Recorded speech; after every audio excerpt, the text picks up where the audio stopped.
Zona integritas itu apa sih?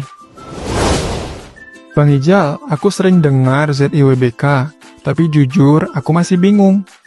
Pas banget Ki, yuk aku jelasin pelan-pelan. ZI itu singkatan dari Zona Integritas. WBK artinya wilayah bebas dari korupsi. Jadi bukan cuma slogan ya Bang? Iya Ki, ini komitmen nyata yang bukan hanya sekedar slogan. Bang, sebenarnya kenapa sih kita harus repot-repot bangun ZI?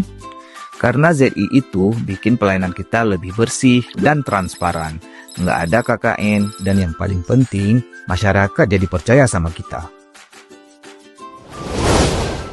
ZIWBK dibangun lewat 6 area perubahan. Ada manajemen perubahan, penataan tata laksana, penataan sistem manajemen SDM, penguatan akuntabilitas, penguatan pengawasan, dan peningkatan pelayanan publik. Oh, jadi semuanya saling nyambung ya? Oke, tapi wujud nyatanya di kantor kita tuh gimana Bang? Ya, kita mulai dari sistemnya dulu. Ada SPIP, ISO SMAP 37001, pengendalian gratifikasi, hingga pelayanan publik yang terus kita benahi. Pelan tapi jalan. Oh, jadi ini bukan urusan tim tertentu aja ya? Ya, semua punya peran. ZIWBK itu dijalani bareng-bareng dari kita semua. Dengan ZIWBK, kita bangun birokrasi berintegritas. Masa depan berkualitas dimulai dari kita.